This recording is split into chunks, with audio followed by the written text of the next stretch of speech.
This will be 6 rounds of professional boxing. Boxers, boxers. Boxer, boxer! Eman. Eman. 6 rounds. Bawal ang ulo, bawal ang siko. Bawal ang suntok ang baba sa bewang. Pag dito, pwede. Ingat sa ulo, good luck, touch glove. And here we go, scheduled for 6. A pound over the lightweight limit of 135 pounds. Yan po ang paglalabanan ni Bacosa at Perez. Perez po, galing sa talo. He was stopped by Sam Enano last July, TKO in the 5th round, on a blow-by-blow show. But in the previous blow-by-blow engagement, he knocked out Walkert Pukdol in round number 2. 2 knockouts in 3 wins for Perez with 1 loss. At si Bacosa naman po, this is his 4th blow-by-blow appearance. Make that the 5th blow-by-blow appearance by Eman Bacosa. Undefeated po siya. 4 wins, no loss and 1 draw with 4 knockouts. And you remember back in 2023, he was held to a split draw over 4 rounds by Jomel Kujamat in his professional debut. But since then, Bacosa has rebounded to score 4 consecutive wins, all by knockout. Pareho po silang matatangkad, 5'8" and a half si Bacosa, 5'8" naman si Perez. Both of them also with very impressive reach statistics. There's a shot to the body by Eman Bacosa. Perez in his last fight weighed 126 and 3/4 pounds. And that was only in July. But for this fight, he's moved up in weight to 136.2 pounds. And here's Perez on the attack. Throwing caution to the wind. Here's Bacosa fighting back from a corner. Bacosa is in a bind. He's receiving a lot of punishment from Perez. Perez is like a fighting machine. And Bacosa is saying that he got hit on the nape in the back of the head. Bacosa needs to fight back. He's on the defensive. Perez is giving it all he has. Ready. Perez, you know that he's got some power. 2 knockouts and 3 wins. But he's coming off a loss. Ito naman po si Bacosa. He comes charging in. Throwing that left jab. Another jab here by Bacosa, trying to set up the right hand. Here we go once more. It's now Bacosa on the attack. Nice head movement by Bacosa. And making Perez miss. There's another left jab coming from Bacosa. That's been a steady weapon para sa kanya. But he needs to set that up. He needs to set up the right hand with the left jab. Bacosa. Here he comes again. Throwing that right hand. Binababa ni Bacosa yung dalawang kamay niya. That's a dangerous thing to do against Perez. Perez, very lanky, very gangly. A little bit of showmanship here by Eman Bacosa. And he's grinning. He's grinning at Perez. And there he goes, he unloads. Bacosa, again, he's grinning. What an embrace coming from Bacosa. It looks like he's having fun inside that ring. End of round number 1. Bacosa, however, needs to be a little more serious in what he has to do inside that ring. He's got to be all business. Sultan Dino, ang trainer ni Bacosa. And Bacosa, he's got to realize that Perez is a dangerous opponent. Yung pumasok po, yung left jab ni Perez because he's got those long spindly arms. Yan po ang punch of the round brought to you by Ginebra San Miguel. Round number 1 now in the books. Bacosa showboating a little bit towards the end of round number 1. Perez, he looks like he's all business. He did connect with some shots in the first round. But Bacosa setting the stage or setting the tempo late in round number 1. and then embracing Perez at the end of that round. What a display of sportsmanship.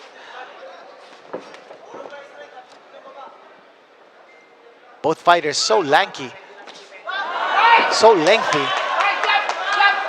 Here's Bacosa. Oh, Perez connecting that time, but Bacosa aiming for the side of the body. Same thing with Perez.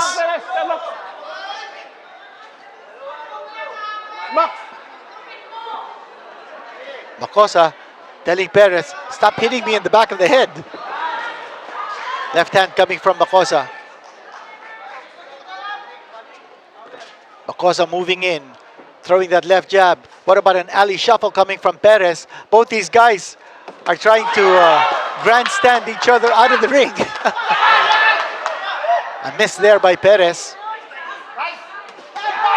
1-2 combination coming from Bacosa. Ready?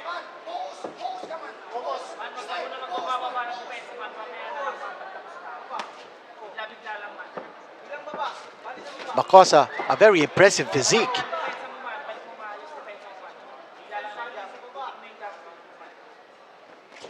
Solidly built. Perez just missing. He's not finding the mark. Bacosa moving in, but very cautiously. He seems to be comfortable fighting from a distance. Here comes Perez, coming back. And he was able to strike at Bacosa. Bacosa Stop. not able to fight back. Watch your head. Ready? Perez is tying him up.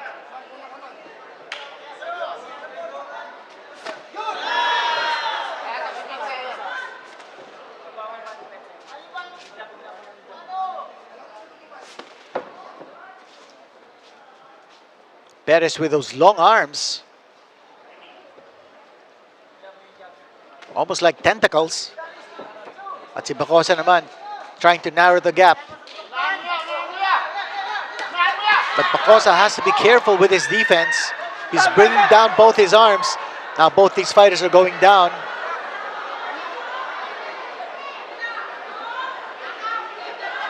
Iniipit ni Perez yung kamay ni Bacosa. Di na ganan. Inatawa tuloy si Bacosa. But Perez is not smiling.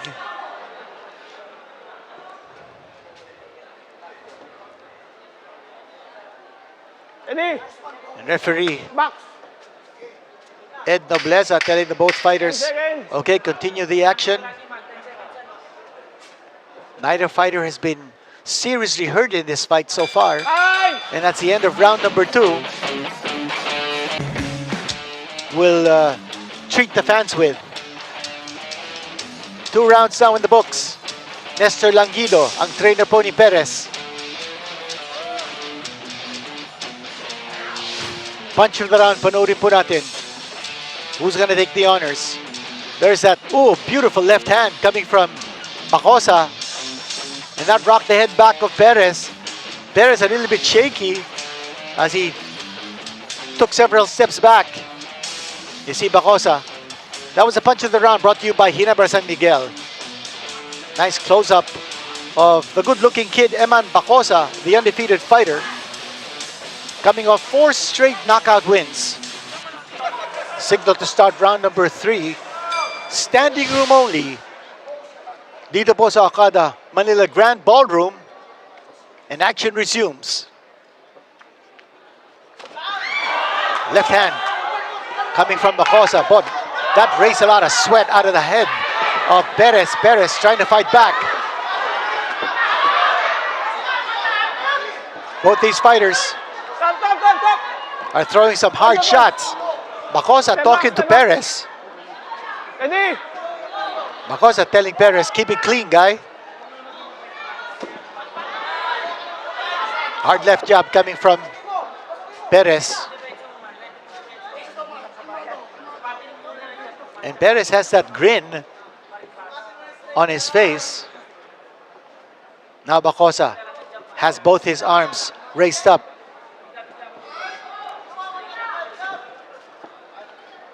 Parang tabingi yung ngiti ni Perez dito.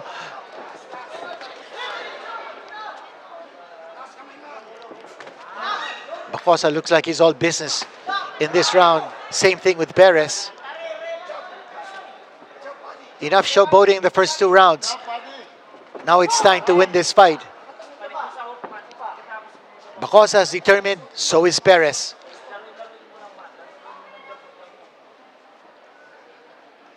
All of Bacosa's wins have come by way of knockout. Can he make Perez another victim?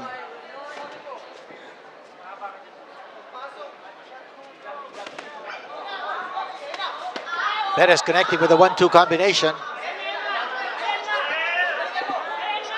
Bacosa, he's grinning. And that time he unloaded. Break! Hold the punch. Ready? Bacosa is having fun inside that ring. And I don't think Perez is. Tap, tap, tap. Bacosa's got to throw those combinations. He's got that nice left jab. He's rocked the head of Perez back with that left jab, but he's got to follow it up with a right. Watch your head, watch your head. Oh, that mouthpiece has flown out of the mouth of Perez. There's no mouthpiece now in the mouth of Perez. I saw that mouthpiece fly out. Nawala yung mouthpiece. And Bacosa is actually telling the referee, have that mouthpiece picked up. Ang bait naman ni Bacosa.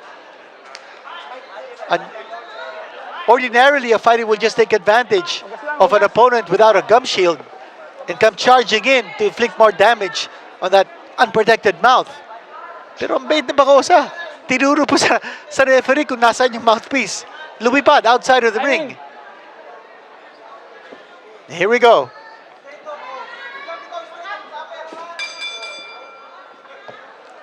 And ano yun? I thought there was still some seconds left. All of a sudden, that bell rang. So end of round number 3. And a prime mover of this event at the Okada Grand Ballroom, featuring blow by blow. We are now in round number 4.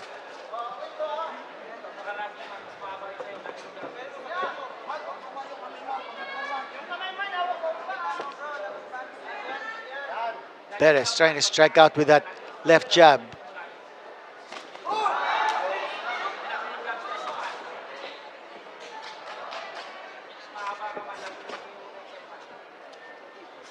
Perez trying to inflict the first loss on the record of Eman Bacosa. Left jab by Bacosa, and then coming back is Perez with the right hand. Back! A lot of sportsmanship being displayed by both these fighters.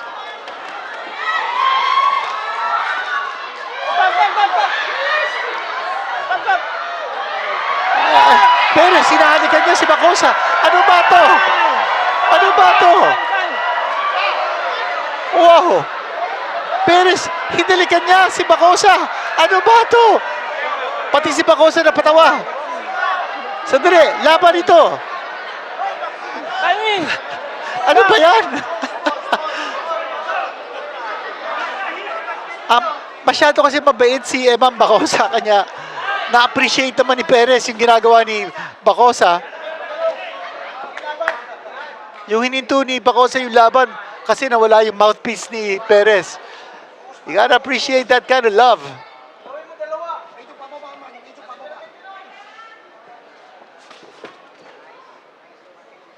Good defense here by Bacosa.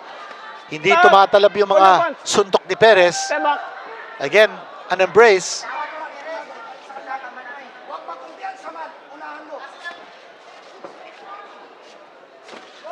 Namimiligro dito yung record ni Bacosa, the streak of consecutive knockout wins. Shot to the body here by Bacosa. Head movement by Bacosa. Time!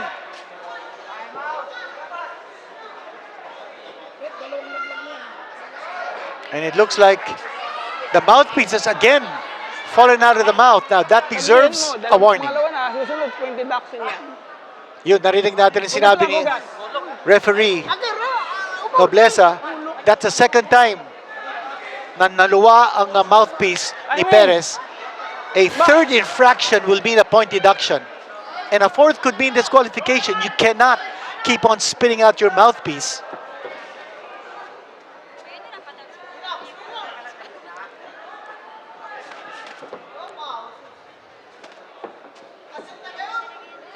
Perez, again with that wry grin, natabigin yung kanyang ngiti. Oh, Perez connecting that time with the right hand. Now Bacosa, I think he's mad.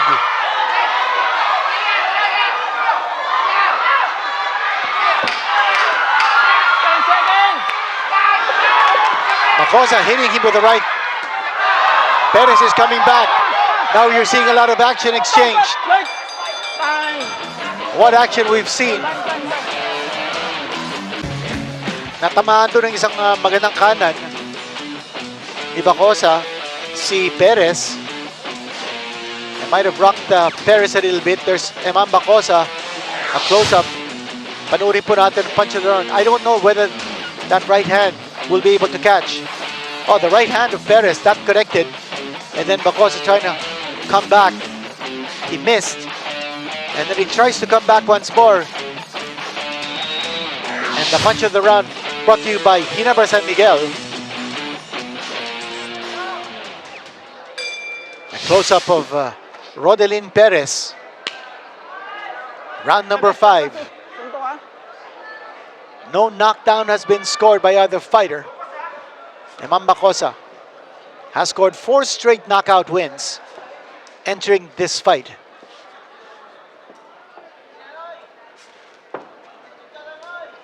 Head movement by Bacosa, just eluding those long left jabs ni Perez, but Bacosa's moving in.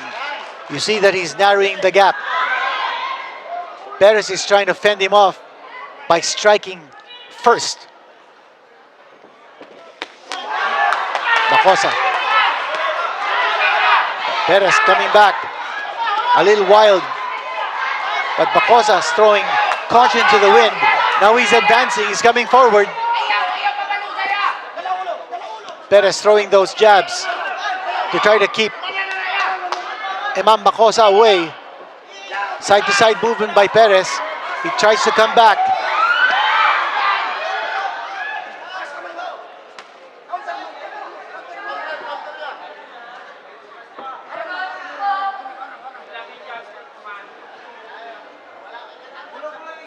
You see the time left on the left side of your screens. Round number 5. We are scheduled for 6.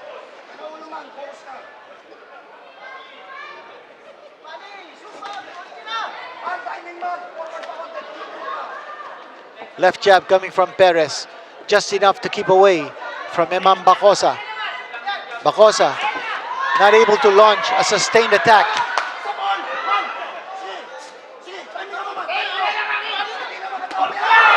Left hand scored by Bacosa. Watch your head, watch your head. Madiin yun. Nick. That was a telling shot. Back, Perez. Scored by Bacosa.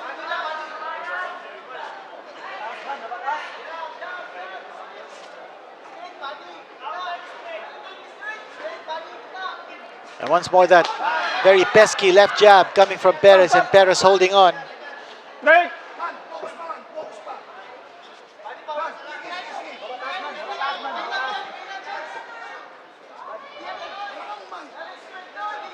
Perez has felt the sting of Bacosa's punches. Now Perez out of his range. Box.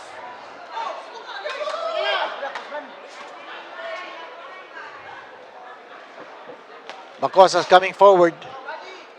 Very little time left here in this round. 10 seconds. You hear the 10-second clapper.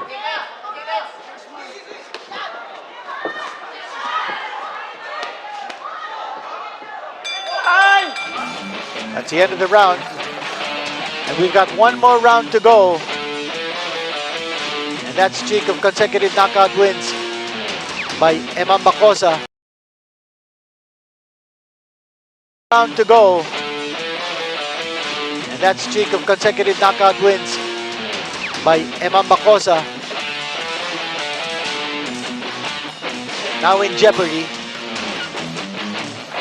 Nakikita natin si Rodelyn Perez, and now you see Eman Bacosa getting instructions from both their corners, as you've got the round girl signaling that round of VIPs, a lot of dignitaries and special guests from all over the world, from the Rotary world. And here we go, round number 6. Ito na po ang last round natin. Touch glove, touch glove. Step back, ready. Ito na. At bakbakan. Last round. The outcome up in the air. This last round could decide kung sino po mananalo. A knockdown score by either fighter will be decisive.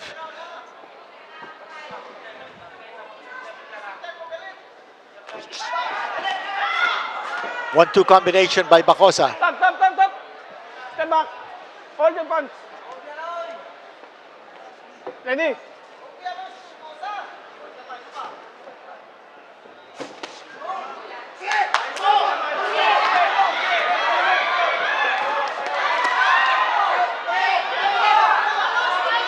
Perez seems to be hurting his back.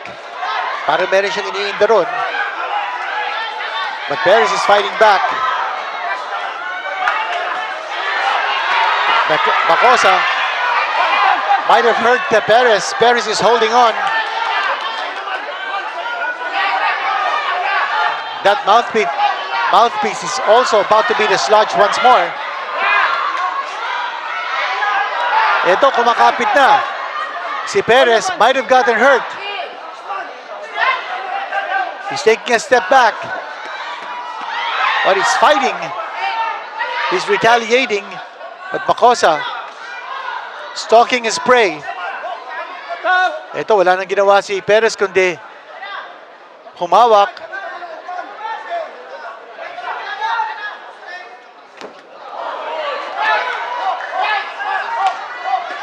The left cheek of Perez is bruised.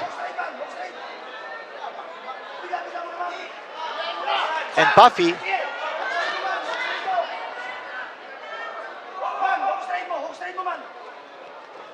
Less than a minute to go in this round. And the fight as well.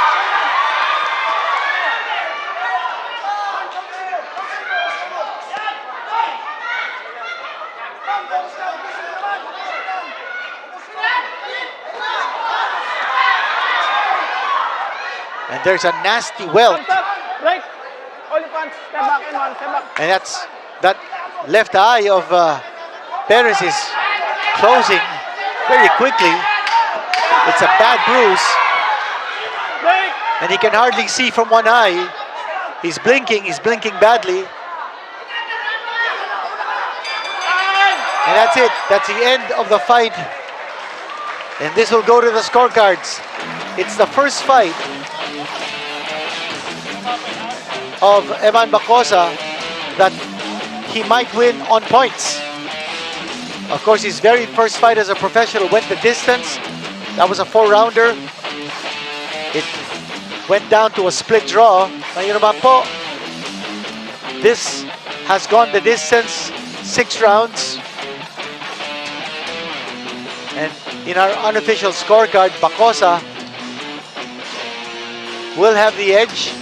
And you can see the face of Perez, that bad bruise underneath his left eye, a huge welt. And that damage inflicted by Bacosa. There's Perez, and you see that welt underneath his left eye. Eman Bacosa, he might have showboated a little bit too early in this fight. Just the same, he showed those flashes or moments of brilliance. Eman Bacosa, he showed his power. That right hand, that packs a lot of power. Nilawa ni Perez yung kanyang mouthpiece. Bacosa actually told the referee where to pick up the mouthpiece. And he stopped fighting to give a chance for Perez to put that gum shield back into his mouth. Very rare that you see an act of sportsmanship like that. You have to hand it to Eman Bacosa. And the ring announcer, Bobby Mandahar, just about to read out the decision of the judges. Here we go. VIPs in the ring and the announcement of the winner. Here we go. Ladies and gentlemen, after 6 rounds of boxing, here are the scores of the 3 judges. Judge Ortega scored it 57-57. Judge Garcia scored it 58-56, Bacosa. Judge Baluyot scored it 58-56. Winner by majority decision. Lamang ang may tapang, Eman Bacosa. And Eman Bacosa scored a victory by the majority decision